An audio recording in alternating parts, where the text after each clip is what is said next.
ایک طرف میری ماں تھی جس کے لیے میں ساری دنیا قربان کر سکتا تھا، تو دوسری طرف میری چچا زاد کزن جس سے میں بے انتہا محبت کرتا تھا۔ میں نے اپنی ماں کے پاؤں پکڑے تھے کہ وہ مان جائے، لیکن وہ نہیں مانی، کیونکہ ان کے بھائی کو میرے چچا نے قتل کر دیا تھا۔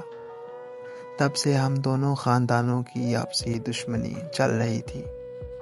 میری کزن بھی اپنے گھر والوں سے ہر روز اس وجہ سے مار کھاتی تھی کہ میرے علاوہ کسی اور سے شادی نہیں کرے گی۔ اس کے گھر والے اسے گھر سے باہر نہیں جانے دیتے تھے، یہاں تک کہ اسے موبائل رکھنے کی بھی اجازت نہیں تھی۔ کبھی کبھار وہ مجھے کسی نمبر سے کال کرتی تو بہت روتی تھی، کہتی ہوتی تھی کہ پلیز مجھے یہاں سے کہیں دور لے چلو، پلیز آ جاؤ اور مجھے اس قید خانے سے آزاد کروا دو۔ میں بھی اس سے بات کر کے پاگلوں کی طرح رو پڑتا تھا۔ مجھ سے اس کی ایسی حالت دیکھی نہیں جاتی تھی، لیکن میں بے بس تھا کیونکہ میں اپنی ماں کو ناراض نہیں کر سکتا تھا۔ 8 سالوں تک ہم ایک دوسرے کے لیے تڑپتے رہے، لیکن کسی کو ہم دونوں پر ترس نہیں آیا۔ پھر اس کے گھر والوں نے اسے امریکہ اس کی خالہ کے پاس بھیج دیا۔ امریکہ پہنچتے ہی اس نے مجھے کال کی۔ وہ بہت خوش تھی کیونکہ اسے قید سے رہائی ملی گئی تھی۔ پھر ہماری ہر روز فون پر باتیں ہونے لگیں۔ 1 سال گزر گیا اور سب کچھ ٹھیک چل رہا تھا۔ ہماری فیملیز کی آپس میں صلح ہو چکی تھی، اور وہ لوگ ہماری شادی کے لیے بھی رضامند ہو چکے تھے۔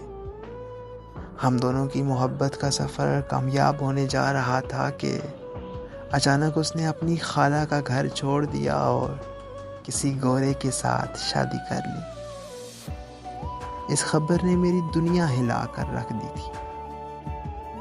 میں اپنے ہوش و حواس کھو بیٹھا تھا اور میں اپنے ہاتھ کی نس کاٹ لی، لیکن میں بچ گیا اور میری ماں نے مجھے اپنے سر کی قسم دے کر میری شادی میرے ماموں کی بیٹی سے کر دی۔